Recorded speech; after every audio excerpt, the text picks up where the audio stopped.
Darko Vesh had counted every way an army could come for him, and he had laughed at all of them. The only road up to the old customs post ran for 2 kilometers along the spine of the pass, open on both sides, nothing to hide behind but snow and dead grass and the burned-out shells of trucks his people had left there for exactly this reason. Any force that tried it would be seen from 4 kilometers out. Any helicopter that came in low would be heard before it cleared the ridge. He had walls of stone a meter thick, 30 fighters, and 5 aid workers locked in the cold cellar under the main building, and he had a radio that told him no unit within 100 kilometers was willing to die walking into a kill box to get them back. He stood at the tall window on the 2nd floor, watching the light go gray over the peaks, and he felt something close to peace. He had prepared for noise. He had prepared for a door being kicked, for a stack of armored men flooding his halls, for grenades and shouting and the honest violence of soldiers who came in a group because no one came alone. He had prepared for all of it. He had not prepared for one small woman lying flat in the snow with a rifle and a single bullet with his name already on it. He did not yet know her name. In 4 hours he would hear it once, spoken flat and calm over a captured handset, and it would be the last thing he ever got wrong. 200 kilometers south, in a plywood operations room, at a forward base, that name was being said like a joke. "You want to send her?"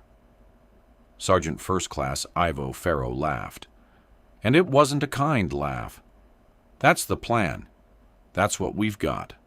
We send the girl who works alone, because nobody will stand next to her, up a road that eats teams, to bring back 5 people who are already dead." He was a big man, a breacher, the best door kicker on the base, and he knew it. This is a body recovery. Let's at least be honest about that. She can't stack a door. She's 130 pounds. She's a liability with a good scope. Across the room, Corporal Nadia Sorensen said nothing. She was small the way a folding knife is small, and she was checking her rifle, running a cloth down the bolt with the same slow attention she'd have given it if no one in the room existed. She did not look up.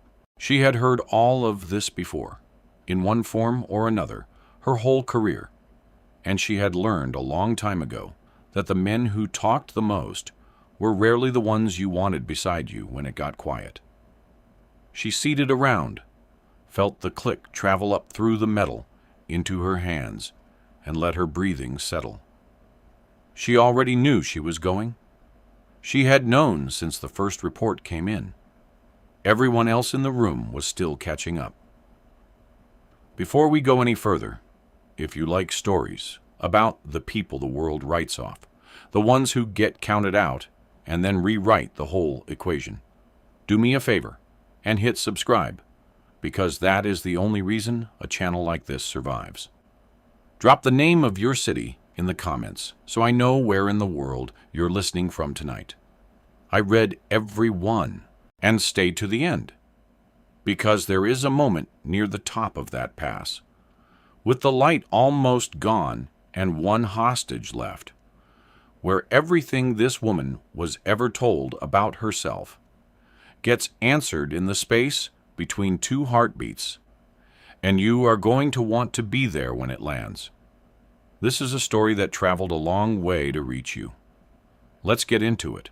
Rewind 11 hours. The forward base sat in a valley where the wind never fully stopped, and the operations room smelled of burnt coffee and cold metal. Nadia Sorensen had come up through a door nobody watched. That was the shape of her whole life. People looked at her, and their eyes slid off, filing her under small, under quiet, under probably a clerk, and by the time they realized what they were looking at, it was usually too late to take it back. It was too late in her file, too, if anyone had bothered to open it. There was a line in there, buried under the standard qualification scores, that would have stopped Pharaoh's laughing cold. But nobody reads a small woman's file.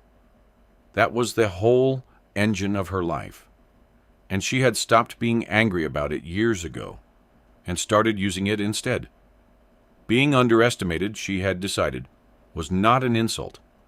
It was a 2-kilometer head start. She had learned to shoot from her mother, who was still alive, still working, and still not entirely speaking to her about the choice she'd made to bring it here.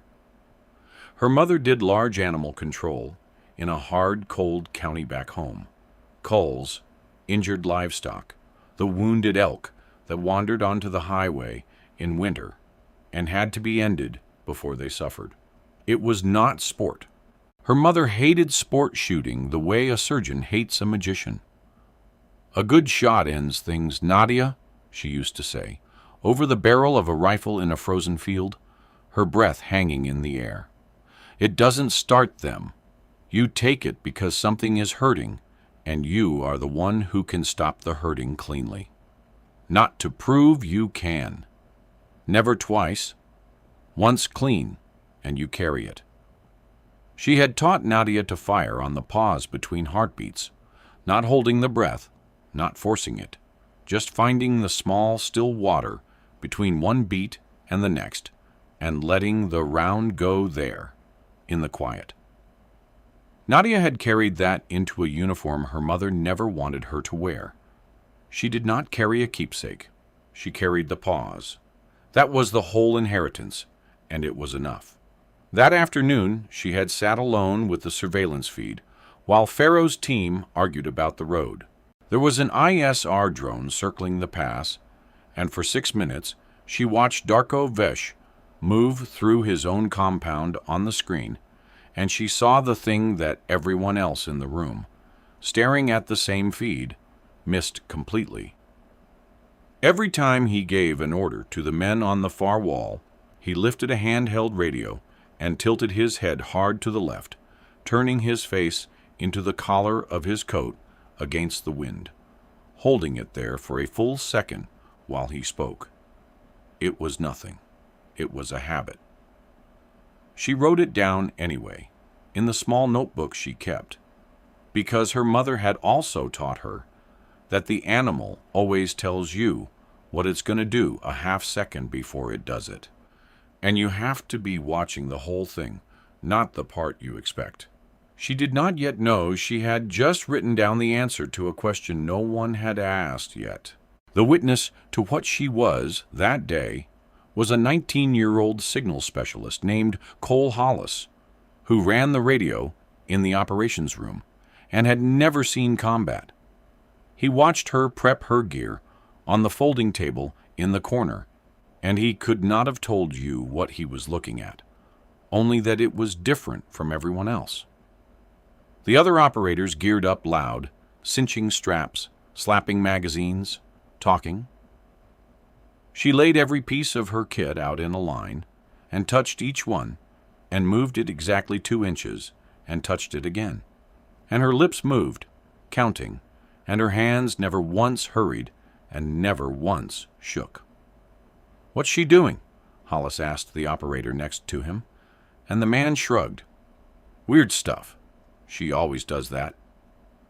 Hollis kept watching. He didn't have the words for it. He would spend the next 11 hours getting the words, one at a time, over a radio. Pharaoh made sure everyone heard him do it. As she geared up, he came past her table and stopped and looked down at her rifle, and then at her, and said, loud enough for the room, "You get up there, and it goes bad. Don't wait on us. We're not coming up that road for one shooter who wanted to play hero alone." He wanted the audience. That was the tell in him, the same way the tilt was the tell in Vesh. His cruelty always needed a room. Nadia looked at him for exactly 1 second, then went back to her kit. "Copy," she said. That was all. And the thing that made it worse for him, the thing that made him walk away with his jaw tight, was that there was nothing in it he could grab onto. She hadn't given him anything. She never did. And Lieutenant Colonel Vantry, the ground commander, had watched all of it from the doorway and said nothing, which was its own kind of answer. He had let Pharaoh be Pharaoh for 2 years, because Pharaoh got results, and results were easy to defend. He had let 100 small dismissals slide, because none of them, on their own, was worth the fight. He did not yet understand that silence from the top of a chain is not neutral. It is permission. He was about to learn it the hard way, in front of everyone, with 5 lives on the clock. The clock started at 0430. The report came in, and it did not knock. Vesh had gotten tired of waiting to be paid.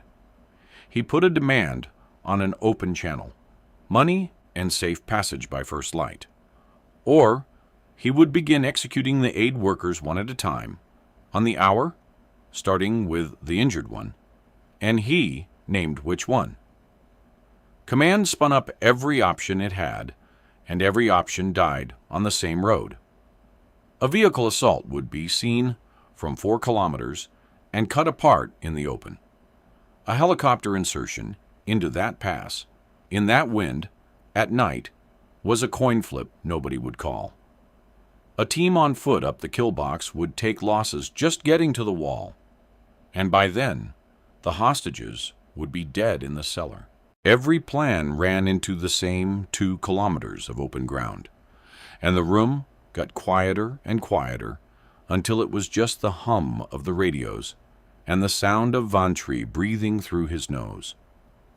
And then he looked at the map and at the ridge lines flanking the road, the ones everyone had written off as impassable, and he looked across the room at the small woman who was already standing by the door with her rifle slung, because she had known for an hour that it would come to this. Sorensen. His voice was not the voice he used in front of Pharaoh. There is exactly one person in this building who can get up there without being seen, and it isn't a team, and it isn't me, and God help me, it isn't him. He gestured at Pharaoh without looking at him. It's you. I should have said that 2 years ago, and I didn't. I'm saying it now. Can you do this alone? It cost him something to say it in front of the room, and everyone heard the cost. Nadia met his eyes. Yes, she said, one word. She did not explain how. She turned and walked out into the dark to go do a thing the entire United States military had just agreed could not be done, and she did not look back at any of them. The insertion helicopter dropped her 8 kilometers out on the wrong side of the eastern ridge and left. She crossed the mountain the way no team could, up and over the broken spine that Vesh had dismissed as impassable, because a team of 12 loaded men could not do it silently. But one small person who had grown up in cold country could. It took her 3 hours in the dark and the snow, and the first thing the operations room heard from her was her voice, calm and flat and even, coming out of the speaker at 0740 as the light began to gray the peaks. Overwatch, Sorensen, I'm set. I have the road and I have the wall. Hold the count for me. Hollis, on the radio, felt the hair stand up on his arms, and he couldn't have said why, except that the man who'd called her a liability with a good scope had never once sounded like that. There was no fear in it and no pride in it. There was just a person who had arrived exactly where she meant to be. Copy, Sorensen, Hollis said, and his own voice cracked a little. We have you. We're holding the count. She was in a fold of rock 210 meters above and to the side of the customs post, looking down into the compound at an angle no defender expected, because no defender thought anyone could be there. The wind came off the snow into her face, steady, 10 from the left, and she read it the way you read a sentence you've read 1,000 times. Below her, the outer wall had 2 guards. Vesh had put them there to watch the road. Neither of them was watching the ridge. She keyed the radio once. 2 on the wall. I'm going to make them not there. Then I'm going down. Count with me. The first suppressed round left her rifle, and the sound it made was not a bang. It was a hard cough, a heavy sewing machine punch that the wind took away almost before it existed.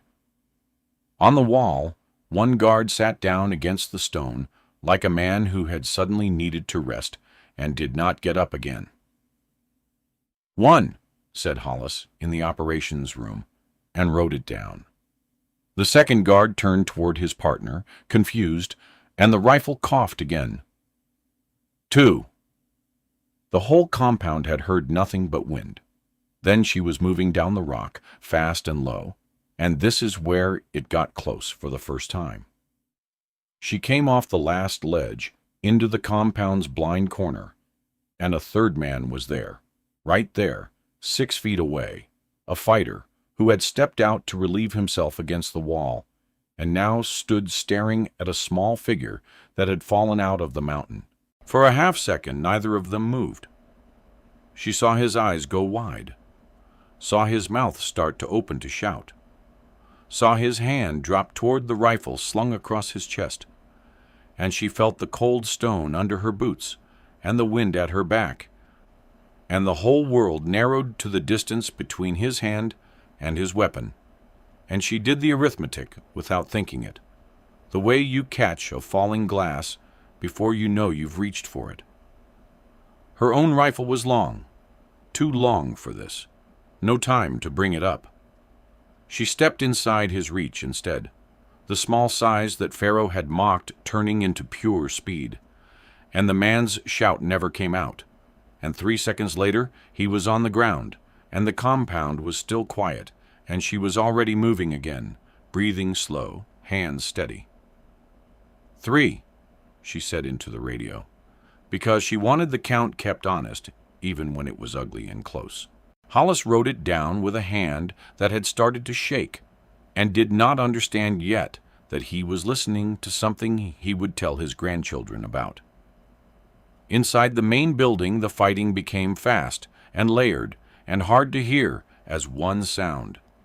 Her suppressed carbine, she'd shifted from the long rifle to the short one in the corridors, and the 2 weapons spoke in completely different voices. The long gun, a deep cough, and the carbine, a lighter, quicker snap, a different rhythm in her hands that she felt before she heard. Somewhere on the far side of the compound, the fighters who realized something was wrong opened up with their own rifles, unsuppressed, the flat cracking bark of it echoing off stone, so loud after her own quiet weapons that it seemed to come from a different world. Rounds hit the wall beside her, and the sound was different again, sharp and gritty where they struck the old plaster, a whining ricochet where one skipped off an iron door frame.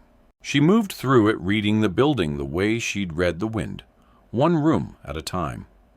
4, 5, 6, Hollis counted, and then a burst of them. 7, 8. Sorensen, you have 4. Moving toward you from the east stair. I hear them, she said, and the count kept climbing.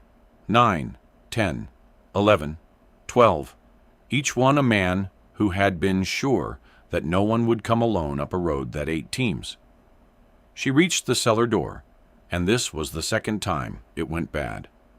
She had 4 hostages in front of her, huddled in the cold dark of the cellar. 4 of the 5, the aid workers, alive, staring up at a small snow-covered figure they could not believe was their entire rescue. And behind her, coming down the stone stairs, a fighter she hadn't accounted for opened fire into the confined space. She felt the round before she fully heard it, a hard, sudden line of fire across her left side, high, below the ribs, the impact turning her half around, and the cold stone rushed up, and her shoulder hit it, and for 1 second the world went white at the edges. She was down. She was hit. There were 4 terrified people watching her fall, and a man on the stairs still firing, and the whole rescue was 130 pounds on a cellar floor. And then her mother's voice came up out of somewhere old and steady. Once, clean, and you carry it. She did not scramble. She did not panic. She rolled to her good side, found the pause between two heartbeats in the middle of all that noise, and put a single round up the stairwell, and the firing stopped. The Count did not need her to say it, but she said it anyway, from the floor, teeth gritted, because she was not going to let the last one go uncounted. 13. Then, because the operations room had gone silent with dread when they heard the fall over her open mic. Still here. Those two words hit the operations room like a defibrillator. Hollis had frozen with his hand over his mouth. Van Tree had one fist on the table. Even Pharaoh, standing at the back with his arms crossed, had gone very still, because for those 3 or 4 seconds of silence after the impact and the fall, everyone in the room had been listening to a woman die on a cellar floor 200 kilometers away and had been able to do exactly nothing. 3 seconds of nothing but static and breathing. Then, still here, and Hollis let out a breath he'd been holding so long it hurt, and keyed the mic. "Copy, Sorensen, copy. We've got you. What do you need?" "Time," she said. "Give me a minute with these people." She got to her feet with one hand pressed to her side, and she walked into the cellar toward 4 strangers who had already grieved themselves, and she became something other than a rifle. The man on the floor of the cellar was named Thomas Ryer. He was a water engineer, 51 years old, and he had been hit in the leg during the initial capture 2 days ago, and the fighters had not treated it. And now, in the cold, he was in trouble, pale, shaking, the kind of far-off calm that is the body giving up rather than getting better. The other 3 had been keeping him talking in shifts to hold him in the world. He looked up at Nadia, and his eyes could not quite focus, and he said the thing that people say. "Am I—" His breath fogged. "Am I going to see her? My daughter. She's 7. She's at my sister's. Am I going to—" And Nadia knelt down beside him, this small wounded woman bleeding from her own side, and she put her steady hands on him, the same hands that had just done the hard, cold work up the stairs, and those hands didn't hesitate now either. Her mother had taught her more than shooting. Cold country teaches you how to keep a body alive while help is far away. She cut his trouser leg and got a tourniquet placed high and tight, and packed the wound, and got her own thermal blanket around him, and all of it took 90 seconds, and none of it was hurried. And while she worked, she answered him. She looked him in his fading eyes, and she did not say, "I hope so," and she did not say, "We'll see," and she did not lie the way you lie to the dying. She made it a fact. "You're going to see her," Nadia said. "Not today, not tomorrow, soon. You're walking off this mountain, Thomas, and there is a 7-year-old at the bottom of it who is going to be furious at you for scaring her, and you are going to let her be furious. That's the deal. Stay with me and take the deal." And Thomas Ryer, who had been leaving, came back a little because she said it like she was reading it off a page that was already written. It was the one moment in 11 hours that she let something soft show. For the length of that promise, kneeling in a freezing cellar with her hand on a stranger's chest, she was not a weapon at all. Then it was gone, folded back away, and she stood and keyed the radio. "4 secured. One of them is hurt. Needs a bird the second this is done. I'm going for the 5th. She thought it was almost over. It had not even started, because Darko Vesh, upstairs, understood by now that the impossible had happened, and he did the thing that turns a rescue into a nightmare. He did not run, and he did not fight. He took the fifth hostage, a woman named Priya Anand, a hydrologist, the youngest of the team, and he pulled her in front of him into the doorway of the second-floor room. The tall window at his back, one arm across her throat, and a pistol against the side of her head, and he began to shout down into the compound over his handheld radio and out the window into the failing light. He knew he was finished as a warlord. He was not finished as a man with a hostage and a clock, and he had two clocks working for him. The first was the light. The sun was going behind the western peaks, and in 15 minutes there would not be enough of it to see by, and Vesh knew a marksman needs light. The second was worse. Hollis, watching the drone feed, saw it, and his stomach dropped. "Sorensen, Overwatch. I've got vehicles on the north track, 4 of them, moving fast toward the pass. Reinforcements. You've got maybe 20 minutes before they're in the compound with you." 20 minutes. And a captor with a hostage as a shield, and the light dying by the second. Vesh had one card, and he played it perfectly. He would hold Priya in that doorway, and either the light or his men would arrive first. And either way, he walked out of this alive with a hostage, or he died having taken her with him. It was a good plan. He had built his whole reputation on being the kind of man who was never the last one standing in an empty room. He did not know that the person coming for him had spent her childhood ending exactly the kind of standoff where a frightened thing hides behind cover. And there is only one clean way through. Nadia came up to the broken tower at the compound's edge, the only position with an angle into that second-floor doorway, and she lay down in the snow with her long rifle, and she looked through the scope at an almost impossible problem. Vesh had done it right. He was almost entirely behind Priya and behind the stone doorframe. All she could see of him was a sliver, a hand's width of his shoulder and the side of his head, past the hostage, in a doorway that was falling into shadow as the light went. 240 meters. Wind 10 from the left, gusting.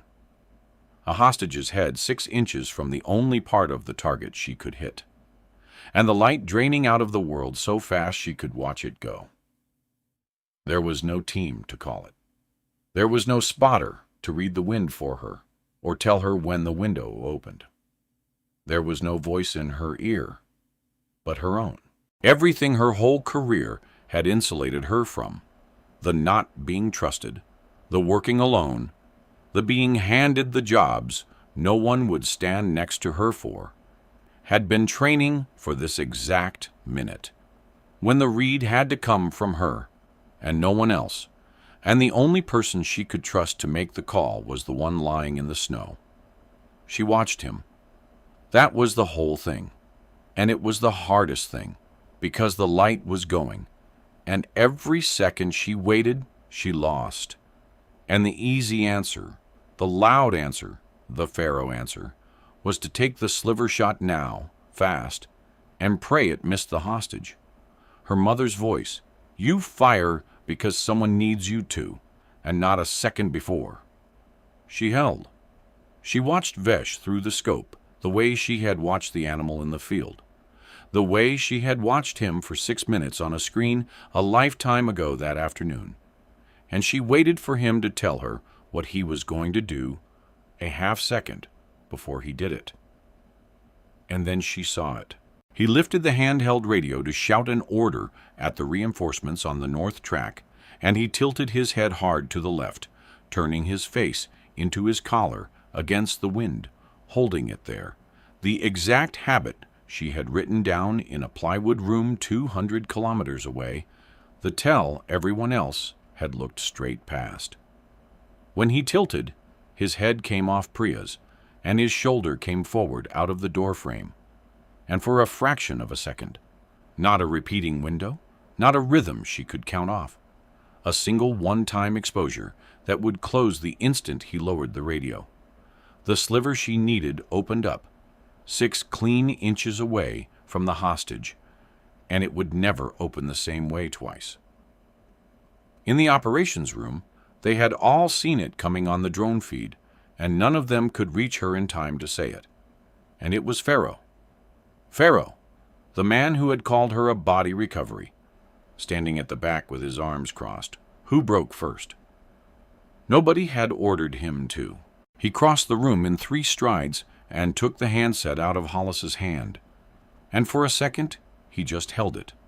And the whole room watched the cost of it move across his face. Because to key that mic was to admit out loud, in front of everyone, that the person he had spent 2 years belittling was the only human being on Earth who could do the thing that needed doing. And that all his size, and all his noise, and all his door kicking were worth nothing in this minute compared to one small woman in the snow. He keyed it. His voice came out rough. Sorensen. 1 word, and it cost him more than the whole 2 years had. It's Pharaoh.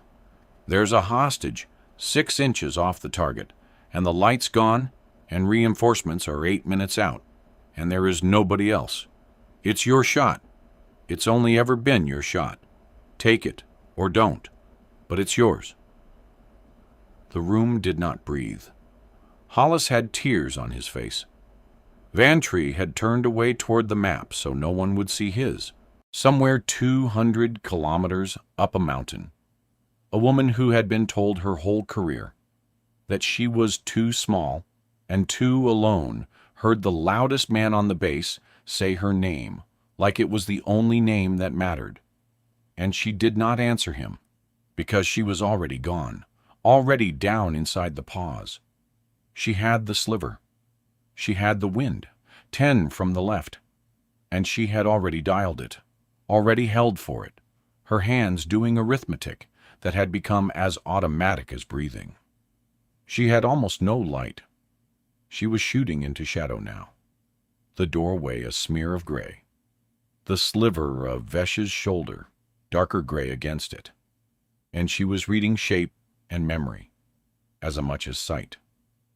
She had a wound in her side that wanted her attention, and she did not give it any. She had a hostage's life measured in inches, and she had the one thing that was entirely hers, the thing her mother had put in her hands in a frozen field before the army ever touched her. The pause. She let her breathing settle all the way down. She found her own heartbeat, felt it in her chest and in her hands and in the rifle, and she waited, not holding her breath, not forcing anything, just riding down to the small still water between one beat and the next. Vesh's head was tilted. The radio was at his mouth. The sliver was open. Priya Anand was 6 inches to the left, and every fraction of a degree of error lived in that 6 inches.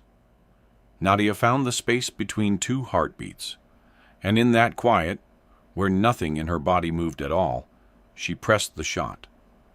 The long rifle coughed once, a heavy sound the wind ate, and 240 meters away, in a doorway going dark, in the last usable light of the day, Darko Vesh, who had counted every way an army could come and laughed at all of them, let go of Priya Anand and did not hold on to anything ever again. The pistol fell away from the hostage's head. 6 inches. She had threaded a single round through 6 inches of dying light, past the head of the person she was there to save, into a hand's width of a man who thought stone and darkness and a human shield made him untouchable. She had made it clean. She had made it once. Priya dropped to the floor of the doorway alive, screaming, whole, and began to crawl, and Nadia was already on the radio in the same flat, calm voice as always. 5th secured. All 5 are alive. Get me that bird. Reinforcements inbound. I say again inbound, and I've got wounded. The operations room did not cheer. It made a sound that was not a cheer, a kind of collective broken exhale, and Cole Hollis put his head down on the desk and wept, and no one told him not to. They almost didn't believe it. In the after-action that night, and in the days after, there were people up the chain who read the report and said flatly that it did not happen, that a lone shooter did not cross an impassable ridge, clear a defended compound, and thread a hostage rescue shot through 6 inches at 240 meters in the last light of the day with a round already in her own side. Luck, they said. Exaggeration. Someone padding a report. And then the proof came in, and it came in from 3 directions at once, and it didn't leave them anywhere to stand. The ISR drone that had circled the pass, the entire operation, had recorded all of it. The crossing, the entry, and the last shot, time-stamped from directly overhead, the whole geometry of it laid out in cold data. The doorway, the hostage's position, the target's sliver of exposure, the single round, the exact fraction of a second of the tilt. The recovered scene told the same story. One entry, precisely placed, exactly where the footage said it would be. And the 5 hostages, questioned separately, in different rooms, without a chance to compare stories, described the same impossible thing from 5 different angles, and their accounts converged on it like lines on a single point. But the moment that ended the argument for good happened in the operations room, when they played the drone footage on the big screen, and Pharaoh stood in front of it and watched the last 4 seconds 3 times without saying anything. The tilt and the exposure and the round, and then he turned around to the officer who had called it a lie and said, in a quiet voice that no one in that room had ever heard him use, "I watched her do it, and I still don't believe it. And it happened. And I was wrong. Write that down. I was wrong." A doubter, forced by his own eyes to admit it out loud. That was the proof that stuck. The reckoning came later, when she was back and patched and cleared, sitting on the same folding chair, in the same plywood operations room, where he had called her a liability with a good scope. Pharaoh came and stood in front of her, and he did not have the room this time. That was the first thing that was different. He had waited until it was mostly empty. He stood there, and he tried to start, and could not, and started again. And the words came out of him in pieces, wrong-sized, halting, a big loud man taking apart something he had spent 2 years building. "I need to..." He stopped. His jaw worked. "You crossed a mountain nobody said could be crossed. You did it hurt. You made a shot I have watched 40 times and cannot understand. To save a woman, I would have told you to write off." He stopped again, and something moved across his face, and it plainly hurt him physically to let it move. "I called you a body recovery. I stood in this room, and I made sure everyone heard me do it." His voice broke on it, and he did not try to hide the break, which was its own admission, because the whole cost of the thing was in his refusal to look away from her while he said it. "I don't have a way to take that back. I know I don't. I'm not asking you to. I just needed to stand here and say, out loud, where I said the other thing, that I was wrong about you, completely, from the start." He was not itemizing a rap sheet. He was standing in the wreckage of who he'd been and letting her see it. Nadia looked at him for a moment, the same steady, flat look she had given him the first time. But there was no armor in it now, because she didn't need any. She did not make him grovel, and she did not wave it away. She stood, and she held his gaze, and she said the 2 words that had come up out of that cellar floor, the 2 words that had meant survival and now meant something else entirely. "Still here." And she put out her hand, and he took it. And the biggest man on the base held on to the smallest one, like she was the thing keeping him upright. Vantry made it official, and he made it fast, because he had learned in one night that leaving good things unsaid is a decision, not an absence of one. He came in the next morning, in front of the room, this time, deliberately in front of the room, and he stopped at her chair. "Corporal Sorensen." He waited until every head was up. "As of this morning, you're a sergeant, and you're not attached to anyone's element anymore. You're running your own. You pick your people, or you pick none. I don't care which. You've earned the right to work however you work best, and I should have handed it to you 2 years ago instead of a slower man's shadow. That's on me. It's fixed now." She stood and took it the way she took everything, with a short nod and level eyes. And that was the whole ceremony, because she didn't need more, and he knew it. Cole Hollis found her later, out by the flight line, and he was still trying to get the words he'd been missing since the folding table. He was young, and he didn't have the polish to hide it, so he just said the true thing plainly. "I run the radio," he said. "I hear everybody's worst day, and I've never—" He shook his head. There were 5 names in the log that command had already half written off, and I sat there and listened to all 5 of them get walked back to being alive by one person who never once raised her voice. The rest of us do this job, Sergeant. I don't know what you do, but it's not the same job." Nadia looked at the kid for a second, and something almost like a smile touched the corner of her mouth and didn't quite land, and she said, "You kept the count honest, even the ugly ones. That matters more than you think." And it did. The count, kept honest all the way through, came to 28.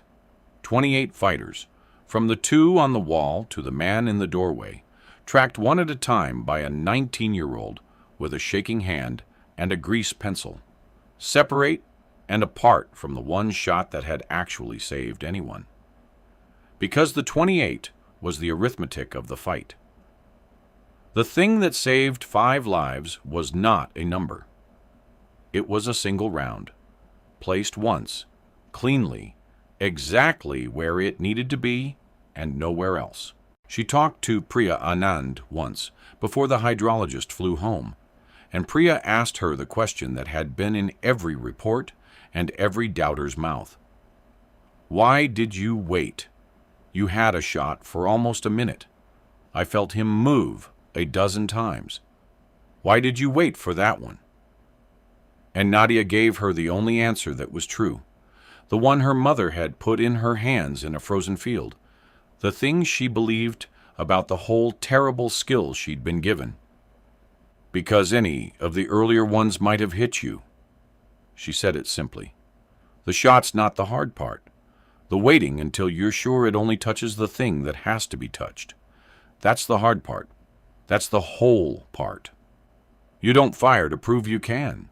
You fire because somebody needs you to. And not 1 second before you know it'll be clean." Precision, she meant, is not the same thing as violence. Precision is the opposite of it. Precision is the care you take so that the only life your bullet finds is the one that was already going to be lost, and every other life in the room walks home. That was what she'd been taught. That was what she was for. Thomas Ryer walked off that mountain. The bird came in over the pass in the last light. In that wind everyone had said would kill it. And it took the 5 of them and 1 small wounded sergeant off the top of the world. And 11 days later, a 51-year-old water engineer got down off a plane with a healing leg and a cane he'd need for a while. And a furious, sobbing 7-year-old girl hit him at the knees hard enough to nearly take him down, exactly as promised. He let her be furious. he took the deal. And 200 kilometers north, in the cold cellar of the old customs post, the thing Darko Vesh had built collapsed with him, and it collapsed on the one flaw at the center of all his careful planning. He had counted every way an army could come for him, and he had been right about all of them. The road was a kill box. The helicopters were a coin flip. A team would have died on that wall. He had done the math on the army perfectly. He had simply never once thought to count the small woman lying flat in the snow above his blind side, breathing slow, waiting for him to tilt his head into the wind the way he always did, riding down into the quiet space between two heartbeats to end the hurting cleanly. Once, the way her mother taught her, the one thing in the whole equation he never saw coming. Because, like everyone else who ever looked at Nadia Sorensen, his eyes had slid right off her, and by the time it mattered, it was already far too late to look again.